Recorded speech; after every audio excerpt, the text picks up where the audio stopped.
Hello everybody and welcome back to Ears to the East, where due to the fact the clocks have changed, only one of my co-presenters from Europe has actually turned up. Hi Benedict! The German one. Are you doing a German efficiency stereotype joke here? Is that what it is? Apparently. Oh, you're not just going a stereotype. You're not going to explicitly say it, you're just going to leave that on the table. Like, well, today we're going to go into another German stereotype. English guys. Hey, well, that's why I'm in Japan. It's rubbing off on me. I'm getting the Japanese efficiency going.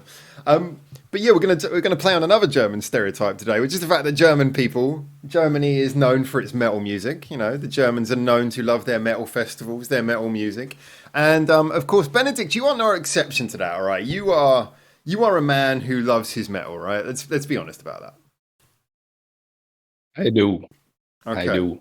Very much. It's very first thing, very interesting that you say Germany is known for metal, because is it really? To me, Germany is more known for, I would think of, obviously there's Rammstein, but beyond that, more known for electronic music, like, Berlin, the club scene and everything. To me, I would say the metal scene is more to the north, Finland, Sweden, Norway, that kind of stuff. That's where the really dark metal comes from. I can't argue with that. I think that's actually quite true. I mean, the electronic thing I didn't even think of, but yeah, think of like stuff like Kraftwerk and all that is another thing that comes to like mind when you think of Germany. But I think the reason why I think of Germany over the Scandinavian countries is because Germany's probably got more of a population than all the Scandinavian countries put together.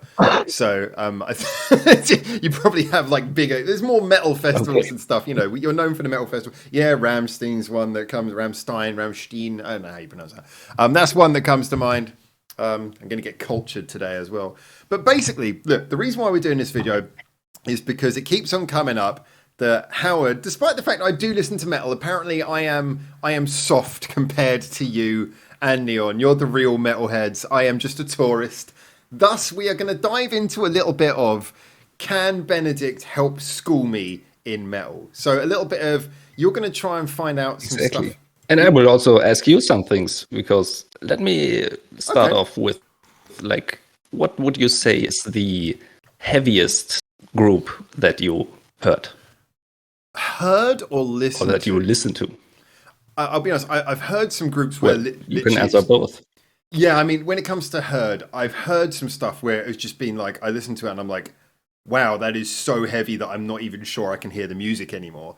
It's just pure screaming and just like machine gun kick drum. I've heard stuff like that before, but I'll be honest with you, I didn't listen to it and I certainly didn't write down the name of the band. So, I've heard it goes incredibly extreme. But listen to, when it comes to listening, I think, this opens up that question of what, people always use these adjectives like extreme and heavy and brutal. And then a lot of the time, the stuff they drag out to explain that, I listen to it and I go, that's not extreme to me. That's not heavy to me. That's not brutal to me. And I think that's the thing. I think people hear very different things as heavy. I do think that's actually highly subjective. It really depends how you personally define that terminology. Like, heavy could mean something to you and something else to another person. So, I mean, I love Melt Banana, and Melt Banana. There's not really any. It's just a high pitched girl. Like lady now, I should say, squeaking very rapidly in it. But that's pretty extreme. Well, it's pretty extreme. Yeah. I mean, they do stuff which is more insane, high-paced, rapid, crazy, and completely limitless than a lot of, if not any of the metal groups I've heard. But if you're talking about stuff where it's just like you really want to like shout from the bottom of your lungs, I mean, when I was younger, I was of that generation. Linkin Park was out. I loved Linkin Park. Thought they're a great band. They've got their good and bad stuff. But, Chester Bennington obviously had a very growly voice. And, I often say this. It's like, I know he's not what people are talking about when they talk about scream stuff. But I listen to that, I think there's a guy who definitely had a shout to his voice. Yeah, it's interesting, isn't it? Like, he had a very unique kind of singing style. I think, to be honest, I can see now why people thought so much of him from the metal scene. Obviously, I didn't have that perspective growing up, but now I see it. It's like, yeah, he perfectly bridged that gap between the stuff that I am not a big fan of and the stuff that I do Yeah, like. actually, to me, always Chester Bennington, he was singing and screaming at the same time, Yeah. kind of a very unique blend, in my opinion. But I love that because it's like that's like you're getting the music and you're getting that raw emotion at the same time. And in a way that helps me understand why people like the Scream stuff. I mean, when it comes to Scream stuff, I know we disagree on this, but I really think that probably my go-to person is still Emily, aka Passcode Lady Baby. I think she does it in a way that's weirdly accessible because of like she's got all the pitch shifts and stuff, and yet she does often feel like she's really, delivering on that intensity. I feel like there's an emotional intensity when she does that. I think a lot of that is in the pitch shifting because she really pitch shifts her voice. She doesn't just sort of like go and like. It's like there's a real build up to the notes, and then she like. I don't know, something. I feel like Interesting that you say that because to me, that's actually the reason why I don't like her that much because to me it feels exactly the opposite. Can you explain? I don't want to get too why? much into it, and maybe I have to listen to Emily a bit more. Oh But no, her screams were always a bit more, how should you say, not as diverse in range as some other screamers that I know that can go from really low growls to really high screams and, have all these kinds of different tonalities to their screams. And to me, Emily, she has a very nice scream, don't get me wrong, but it was always just that. Can I just say everything about the sentences you just laid out there? I was like, this is a paragraph that just shows how wonderfully different people's taste in music are. You talk about she has a very nice scream, the tonality of her screams. I'm like, man, if I was having this conversation 10 years ago, I'd have been really confused. I think probably when we talk about the variation and pitch is a big thing. I said this in a recent Ears to the East video. And I will actually point this out. This was something I was thinking about when I heard Will Shine by Passcode recently as well, because Emily does the thing I'm about to talk about in there. Is the fact that when people do a scream and it's really high and it's intense, and again, thinking a little bit of that Chester Bennington sound perhaps, which is maybe my access point from a younger age, I hear that you think about someone actually screaming, and it can be like a bark, it can be like a shout, or it can be really high. Kind of like, when people sing, naturally, your singing voice is always in a higher pitch than your speaking voice. That's a lot of people actually don't know that, but that's actually kind of like a basic truth. Most people, you can't sing. Well, if you do sing, you're almost certainly going to be in a higher pitch than your speaking voice. So I'm I can get those kind of screams, but I never get the ones where people go really low. And it's like, The growls. Yeah. Okay, the growl. The reason being, and sorry for anyone who saw me say this point before, I'll make it as briefly as I can, but the reason being is that when you hear a scream, there is that guttural intensity that you feel it is like the emotion of someone bursting out. And whether you like it musically or not, you can understand what it's shorthand for. But when you hear a growl, it's like, okay, no one gets emotional and sounds like they're shitting themselves. That's not a normal thing to do. I do kind of agree. To me, also, the growl has a lot less of that emotional intensity, but it just, for me, just speaking for me, it has a very, should you say, animalistic thing about it. Because I don't know if you are familiar with Lorna Shore, for example, Will Ramos. I heard the name, yeah. It's a guy, some of his vocals, it's just basically, it sounds like animals, actually. There's actually a video about it,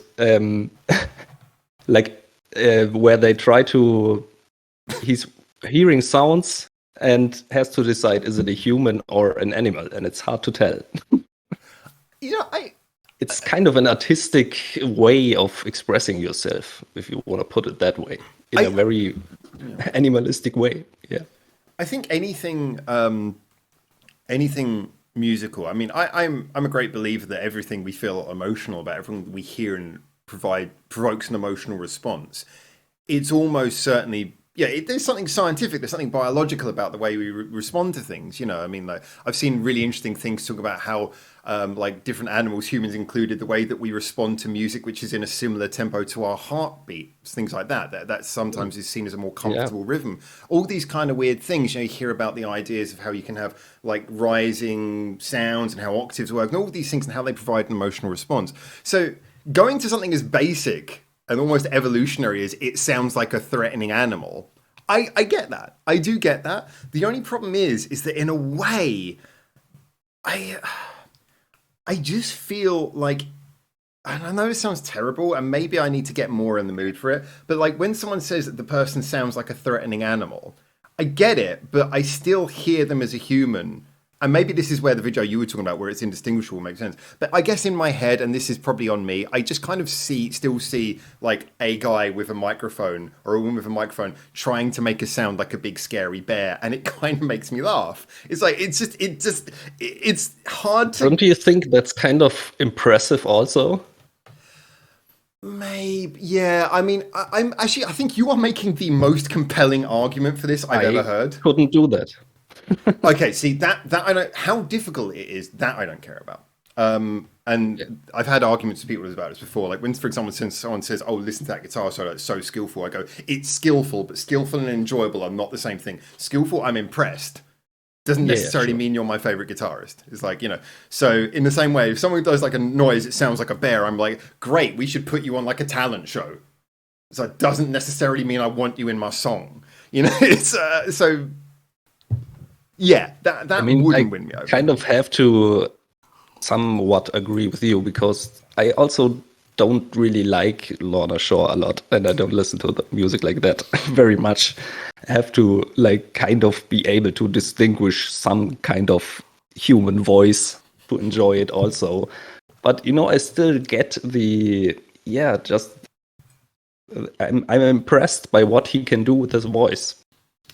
And yeah. I think I also like guitar solos more than you, so maybe that's just a taste thing.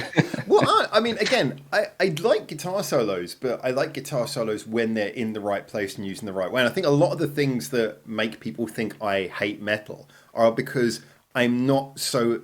I think things that are considered the standards in metal, like, you know, shredding guitar solos, screaming, these kind of things, even double kick drums. It's like, I do like all these things, but in the right place, done the right way, and not just to impress me. It's like, I don't want to be impressed. I want it to musically work.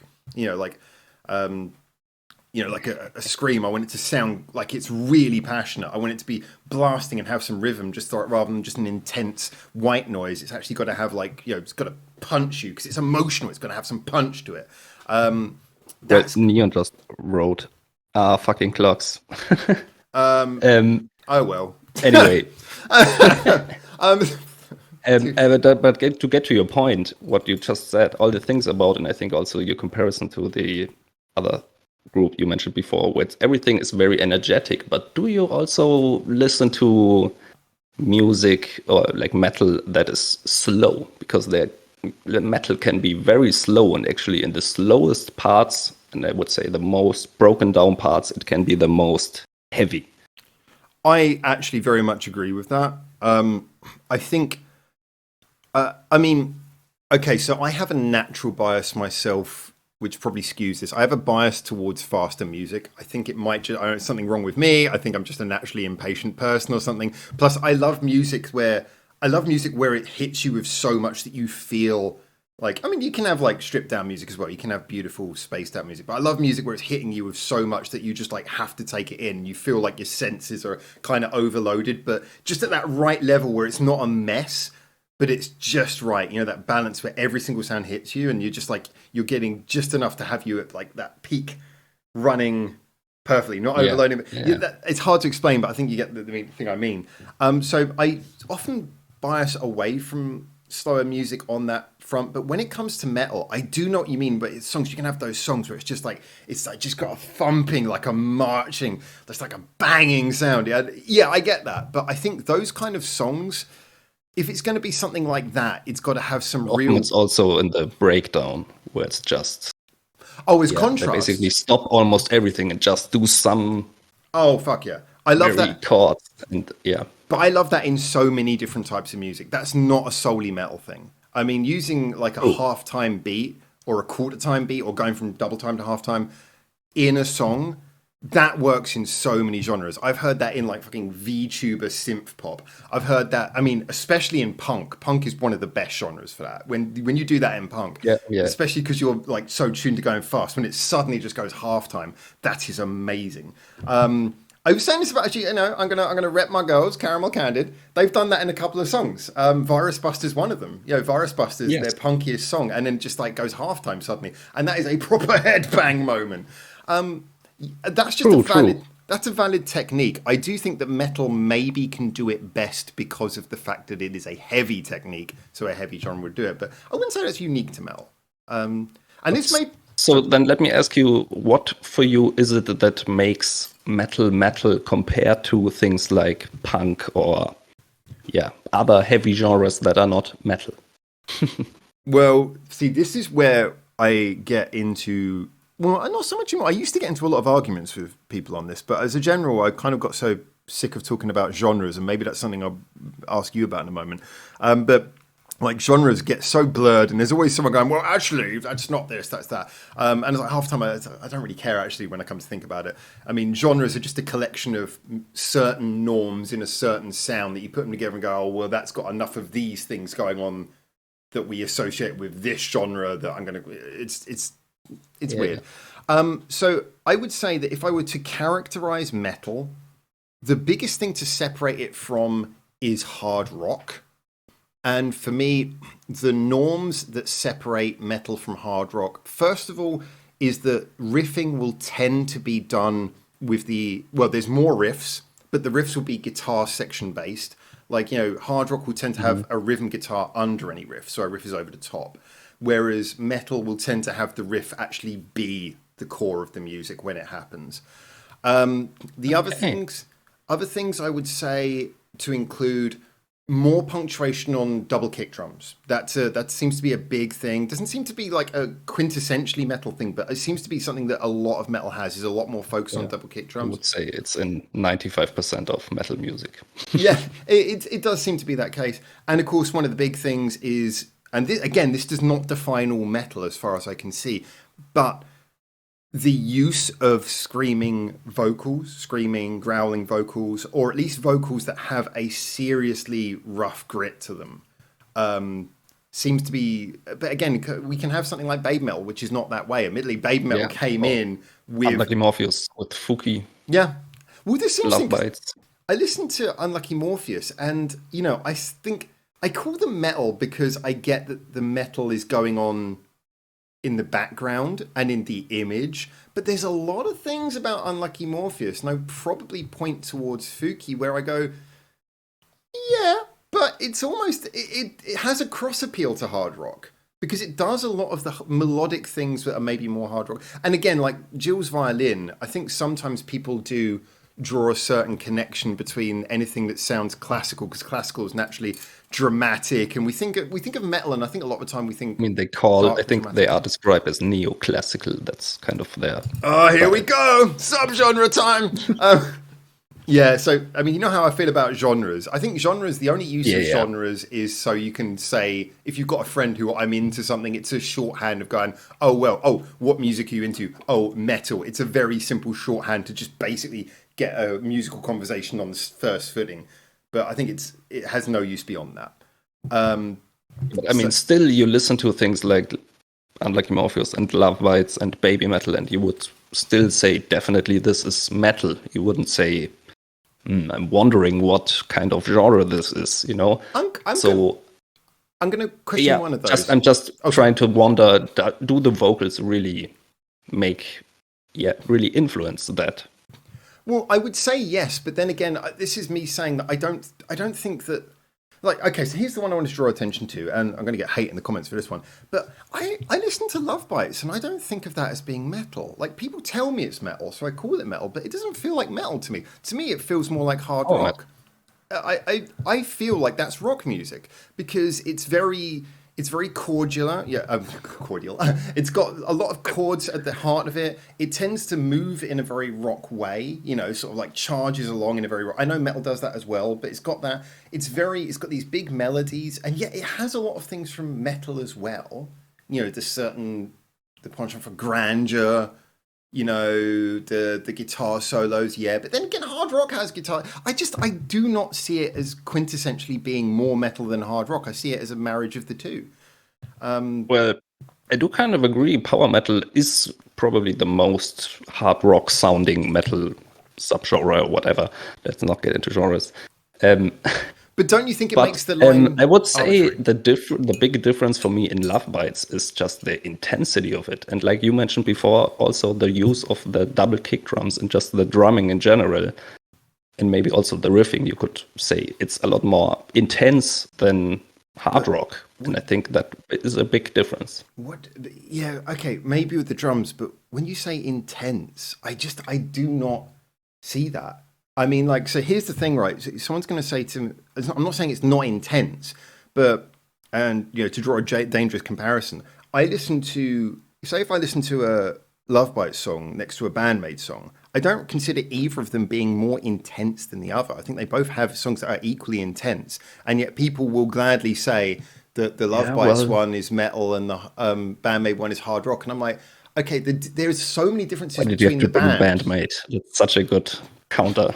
Yeah, well, this thing is like, I've been To saying. me, BAND-MAID also is, it's one of the few hard rock groups that I really love as a metal guy, because usually I don't really like hard rock that much. So I think BAND-MAID is just a hard rock group that uses also a lot of metal elements, because also the drumming in BAND-MAID, to me, more intense than usually you hear in rock music. But so here's the thing: is that I would consider both bands to be musically very different, and yet the funny Yeah, yeah, thing sure. is, the areas where they're most similar are the areas which would blur the very line that we're talking about here. So, like, Yeah.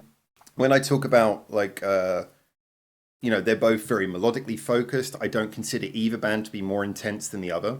They obviously have ranges of songs that go in different directions, but as a general, when they're rocking out, they are equally intense, in my opinion. Um, I would agree.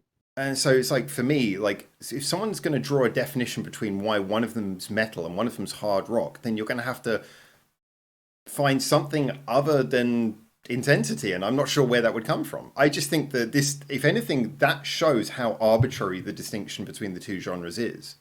Yeah, I mean, it's an interesting thing. I thought about it myself a lot, and I cannot really say, like, find the thing that defines it. So let us know your thoughts in the comments. Like, what is it that makes metal metal and hard rock? Or like, does it even matter? Let us know. I think the distinctions make sense when you're in the middle of a genre. Like if you've got that Venn diagram and you're in the middle, like if you've got something which is just metal, then the distinction makes sense. You can say it's metal and it means something.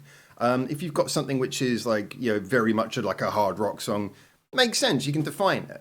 But then when you've got like Lovebites or something like that, I just feel like that's where it's almost where I would throw the genre like definition out the window. So I anyway, mean, Japanese music in general, like also HANABIE, it's not just metal like you know it.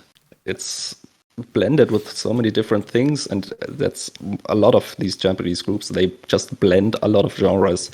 So just sounds like metal on the surface, I would say, but there's so much else in it. I think that like the thing that I said about Japanese metal, well, music as a general, but especially Japanese metal, that's made me love it so much is its ability to fuse various things together. And sometimes I get like pointed out for things I say it's fusing, but as general, you know, like you say, it's fusing various things into metal. But then again, that's just showing that metal is a set of techniques. You know, it's certain things. It's a certain use of double kick drums. It's a certain style of guitar playing. It's a certain style of vocals. But if you don't have all of those things in one song, is it still metal?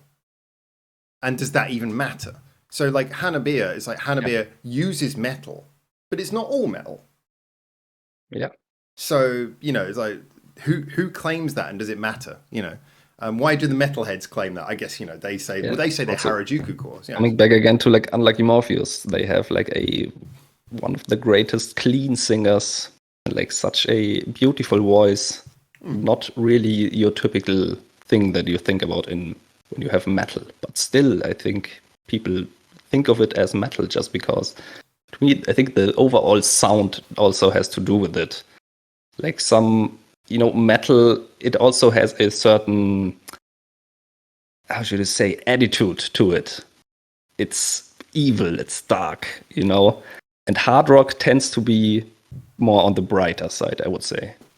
See, that's an interesting one because I would both agree with you, but obviously this is where we get one of those things where this is something which I do think is quintessentially more metal. Other genres can do songs that sound evil, but I mean, you can have pop songs that are designed to sound evil because you can use like all the synths and stuff to do like really dark effects. But metal kind of has a bit of it has a little bit of a high podium when we think of genres that do evil well, and it seems very tailored for that, like those dark sounds. There's no genre called death rock, I think. I think rock is too close. Rock is too close. That's death metal. If you tried to do death rock, it would end up sounding like metal because you're using the same instruments and trying to get the same sound. But you could have... Actually, I just listened to the Warning, and they also have a lot of things in there that I would consider to be metal, and that is a lot of it is just the dark, eerie atmosphere. But I mean, like, for example, like in rap and hip hop, they have like horrorcore, which is basically like rap, which is designed to sound like Halloween, terrifying, scary shit.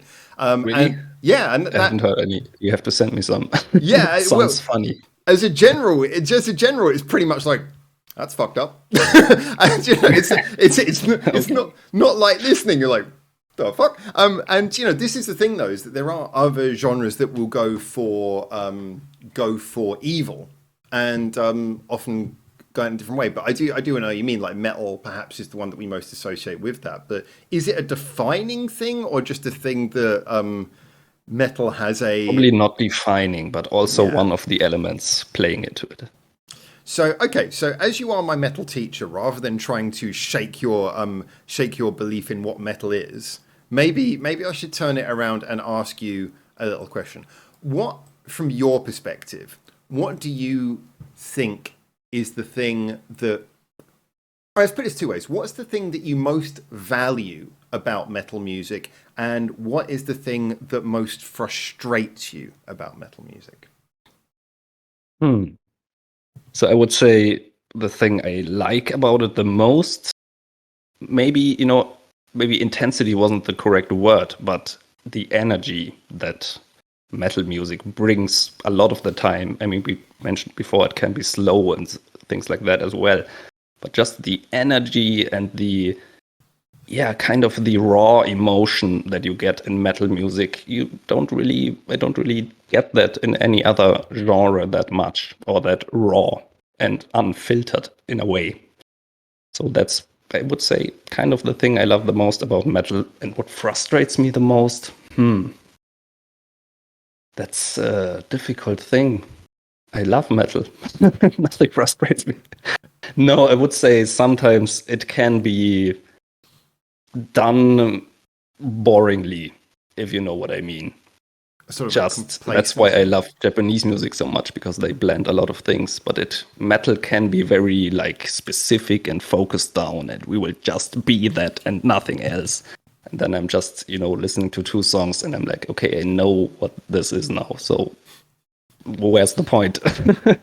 I do remember there was it was a Tenacious D. Mostly Western metal. Well, unfortunately. There was a Tenacious D song, and it was done in a sense of humor, but I think it was... The metal, I actually wanted to show you that.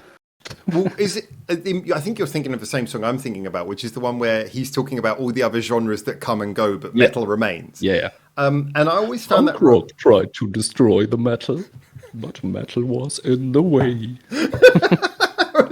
I never thought I needed a Benedict doing Jack Black impression before, but now I've got it. I want it. But, I cannot do that. Yeah, no, I think that like that song I always found amusing, because although I don't necessarily agree with everything in it, I think there is a sort of an element of comical, truth said in jest kind of value to it, and that it is amazing how much longevity metal has had. And I think the longevity of metal has mostly been in the fact that it's a set of techniques. Like I say, a genre I consider more as a set of techniques. It's a set of techniques that can easily be mixed with other things. So it's not the same thing it was when it first started. It's just simply adapted. I mean, like you're looking at the late 90s, early 2000s, you got all your hip hop, new metal kind of stuff going on. And then, you had like all kinds of things since then. You had like your trying to think of some of the groups now. My mind's gone black. But anyway, sort of like over that period, then you come up to the Japanese metal groups, and then sort of 2012 onwards, you've got BAND metal and this launch of like then this kind of free form. Let's throw everything in. I had stuff like Bring Me the Horizon. They were kind of like doing EDM meets metal stuff. So would you say metal is evolving or like more adaptable than other genres? I would have said that before, but now I don't think that's even what I feel anymore. I think the thing is that I think the problem is that we're so used to treating metal as a genre that we're kind of missing the point that I don't even think of it as a genre. I think it is just this set of certain techniques basically defining, hey, we want to go real like hardcore, get some guitars out, start riffing. You know, it's like, for example, like if I start putting, every time I put strings in a song, we called that song classical, that wouldn't be accurate. You know, that it would just be like, hey, using classical techniques, using orchestral techniques is awesome. And I kind of feel that way about metal. I feel like metal has been fused into so many things that it's not like, oh, is that metal or not? It's like, hey, isn't it cool when we use metal techniques in songs to make them intense? And that's kind of how I feel about it more. I feel like metal is more like this tool that you can use and can make songs intense. And yeah, there are some things, you know, there are some bands and some fans who just exist within the sphere of metal where everything they listen to is 90 to 100% metal technique. Cool. There are some people who exist in that, but I think over time I've realized that metal is not like this thing. It's just like it's a set of techniques that some people completely go along with all the time. Good for them. And some people use in like little, as a bit of coloring here and there. You look at HANABIE again, you know, HANABIE, sometimes they are, you know, sometimes they're like, I don't think they're ever 100% metal. I'm going to get so much hate in the comments, but I mean this as a compliment. I think that sometimes, you know, first of all, they are more metalcore. Oh, fuck off. Or like harajuku-core, how they call themselves. I'll let that go, because I think I love when people say, oh, it's not the genre HANABIE, I go, they're harajuku-core. And when they try and define it, I go, they made that up. Whatever they are is harajuku-core, and you cannot explain it, only they can. But no, I mean, in all seriousness, like you look at listening to their music, it's fair to have their own genre. Yeah, but it would be fair to say as well that there is a certain percentage of metal in it. I mean, like that first album they released, Cherry Blossoms, that was like 80 to 90% metal all the time, maybe 100% in some places. A lot more than the newer stuff here. But I think their songs have varied everywhere between like 50 to 100% metal. And that's for me, that's great. I'm all for that. And I think the more I start thinking of it like that, that's why I've started to love metal more and more. Because that's the way I've always felt about pop. You know, people look at pop and they define it as, oh, that's just chart music. And they immediately write it off. I'm like, well, actually, no. Like, pop can be kind of anything if you kind of consider that it is just the thesis of let's do something which is going to be, you know, accessible. You know, the idea of pop is to be accessible, melodic, catchy. Yeah. If you just consider those the only rules, suddenly it's like, well, pop can be anything. And if you consider metal rather than being a genre, it's just like anything that wants to be intense and have riffing and loud, intense, growling sounds in it, that's now metal. Then it's like, okay, now it's accessible. Now we can all enjoy it as a thing, you know, rather than this isolated little room over here in the corner. But I think we kind of got down to the root of it a little bit, because that's actually winning. Yay! Sorry, were we missing someone on today's episode? I can't remember. I'm sure there was someone else who usually appears in these videos. Nothing important. Oh fuck! It got deep.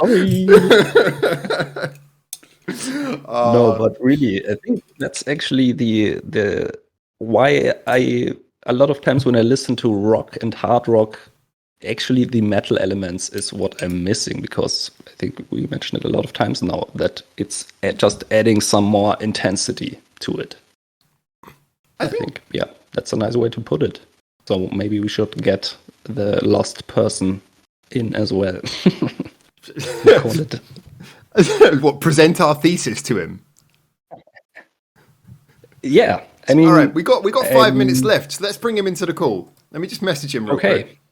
If that's possible. Neon, can you jump in the call real quick? All right, I'm just going to text. I was actually thinking about giving you some homework to listen to.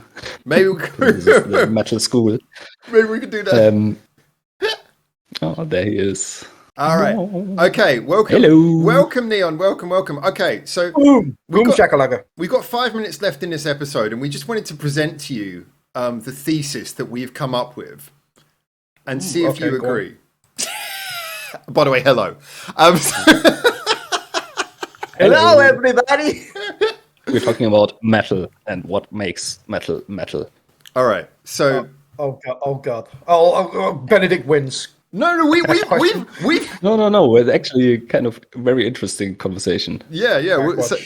All right. So basically, our description is so we were saying about metal, rather than, it's probably best not to think of it as genre at all, but just to think of it as a set of techniques that you can use, like gritty, hard vocals and like riffing guitars, which are loud, double kick drums, stuff like that. And you look at a band like HANABIE, and rather than saying they're metal, it's easier to say that they exist somewhere between being 50% metal and 100% metal at any given time on any given song, rather than saying you are metal, which restricts them to only doing that. And then I was saying that's the same reason I love pop, is because with pop, people think of it as just being this one thing, it's just old catchy chart music, but actually it's just music that's accessible. And so long as it's like melodically focused, catchy, accessible, then everything else is open to, being incorporated into it. So therefore it's better I think to you not... summarized it nicely before, that metal is a tool to add intensity. Yeah, it's rather than a genre, it's a tool that you can use, but how much of it you use, you don't have to use it 100% all the time. Some people do, some people don't. What do you think of that thesis? Very skeptical look. Oh, here we go. For the He sake of this hasn't channel, heard everything we talked about. I haven't heard. I'm just coming into this completely blind. So I kind of agree with it, but not all the way. I'd say I'm about 50% of the way into your thesis. I do agree that when you incorporate metal into different genres, I think it can work really well. The case of being HANABIE or somebody like the likes of Baby Metal, where you've seen how over the years Baby Metal have incorporated like thrash metal to like fast-paced metal to even heavier metal with the other one and stuff like that. The genre's sort of shifting, but you could still class it as metal, but metal in itself is always constantly changing. Like pop, it has its trends, it has its like direction. One band can sprout up from nowhere, be the trendsetter, which a lot of artists then be like, oh, that sounds good, let's go and follow that. So metal is one of those things. It can be used as a tool. It can be incorporated. I like to use an example of I don't know how long I've got, so I'm trying to rush it. I do apologize. That's all right. Like for example, Lisa just released a new song called Queen. I don't know if you guys have listened to it yet. No, not yet. Still really good, really good. That song, which we would consider Lisa, is quite heavy, and I love it for it. But then you've got something that obviously is not metal. Have you guys heard the new? Is it Riri song? Oh, yeah. Yeah. Like that is like a summer. It feels like a summer blockbuster song, like something that you can really bounce along to. So even metal by itself, I kind of agree that it's a tool, but part of me, maybe the the elitist in me, maybe slightly coming out a little bit here. I love metal as a genre. Okay, but that's kind of what brought us onto this. Is it even useful to describe metal as a genre? Because the thing is that we talk about these Japanese bands who like fuse things with metal, and of course when we were talking about HANABIE before, we had like people, I was talking about things they incorporate, and people were disagreeing with the genres, and it was all getting a bit blurry. And for me, it's like, is it even useful to say this is metal when it can be like 50% something that isn't metal? It's like, why does that then belong to one genre? Why can't I think we should take maybe a step back here, because I think if we're evaluating metal maybe to like a Western artist, I feel like you can generalize that into a genre. If we're taking a step back and looking at Japanese artists, I feel like that's where like it's a little bit like the water's muddy a little bit more, because like with most Japanese artists, they have this unique ability to kind of transcend genres, and there's so much going on in their songs. It's so layered and detailed. Let's be honest, Japanese people can actually write songs, which is to be fair, it's an important point, I think, because I think just calling something metal might turn a lot of people off, even though they might absolutely enjoy it, because nowadays metal isn't what they actually think about when they hear the word metal. Yeah, I can agree with that. I can agree with that. There's loads of bands that I would describe as metal that maybe necessarily to, again, let's say like a Western music listener would not be classed as metal. Yeah. So it's I don't know. It's a hard one. I feel like this is I'm 50% of the way there. I think, but I think you got to look at it like very much and look at Japanese. Oh, and not even Japanese music, Korean as well, and kind of look at it in like a very sort of its own. But wouldn't you say though that in a way that's kind of like using the lack of variety in Western music to hold down a I'm sure there is variety in Western music, but like the general, the fact that you can say that kind of suggests that we're saying, oh, there's less variety in Western metal. Metal doesn't infuse as many things, although some of them do. So as a result, we're by them not wanting more to pure. Yeah, but that's the thing. We're fighting against this purism here by not wanting to incorporate things outside of a genre because they're scared of being told you're not metal. That's therefore just a self-fulfilling prophecy that we're saying, oh, the genre is the genre. It's like I don't know. I think that comes down. I think that comes down to the perception of fans. I think that's what's the difference between like a lot of Japanese loving bands and fans compared to a lot of Westerns. Because you could be let's say you're a hardcore new metal band. You start off, you release 2 albums, you raise a Western fan base, and then you go, you know what, I wanna try something different, and you release a new album.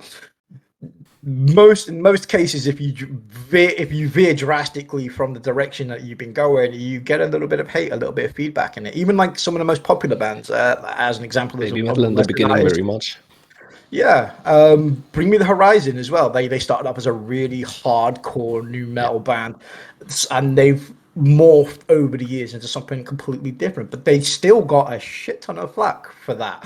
I just think that the minute we bring the fans into it, the problem is that that's then we're not, because the problem is every time we bring the fans in, they start like, oh, it has to be this show. Yeah, not everyone, but a lot of people are like, oh, it has to be this genre and that. I think that like when defining genres, it's best to just take the fans out of it and say, okay, what the fuck is that? Is that metal? Why is that metal? Why is that important? So yeah, that's kind of why I'm for this feeling of like it's better to just not think of it as a genre. And I mean, yeah, there will be stuff that is 100% metal. There'll be bands who it doesn't really matter what genre it is. It's just a way to describe to someone what he can expect from the music. Exactly. Yeah, I think at least that's how I feel. This is why like Japanese loving fans, I feel personally, correct me if I'm wrong here, are probably the best, because you can listen to something like HANABIE, Big Metal, Lovebites, BAND-MAID, and just the variety, they end up loving them. And there's no, it has to be this particular genre, or it has to go in this particular way, or anything like that. It's just pure love for the music. So it's one of the reasons why I love all our communities so much, actually, to be honest, because that's the greatest thing. You should be open to bleeding genres through each other, to experiencing and experimenting with new things. That's what keeps things interesting. And going back to what Howard said, that's probably my biggest criticism of Western artists. They don't experiment, for me personally, enough. They try to stay on the fans' same thing that I said, right? Wow, oh my god, the level of agreement in this chat. This is brilliant. We're bringing people together. Howard asked me that question, like what frustrates me the most about metal, and I kind of said the same thing. Well, I think... it's weird, but I kind of agree. Yeah, I do kind of agree. Like I said, 50-50. I think that's a beautiful note to wrap this one up on. I think we've come up with a thesis that might not get 100% agreement, but certainly has added a little bit of conversation. We'd love to know what people think down in the comments. We finally got Neon back, so I'm sure we'll have a chance to quickly dive in and record another episode with him now, which will hopefully come out soon. But yeah, I think this has been a really productive conversation. Yeah, I'm so glad that all 3 of us were here at the end. And yeah, I'm gonna have to watch this back now and see how far I missed the mark on this. No, it was really cool to throw you in at the 11th hour, actually, because it was really nice to see you give like a completely cold take on what we were saying. So Yep, we'll wrap this one up for now. Get in the comments, tell us what you think. I certainly hope that you guys will gain the extra appreciation for metal that I have, and maybe the extra appreciation for other genres that I think we've generated through this conversation. And until we see you in the comments telling us how fucking wrong we were about all of this, till then, keep your ears to the east. See now, because this is not on Twitch, I got to press the, hold up, to the east.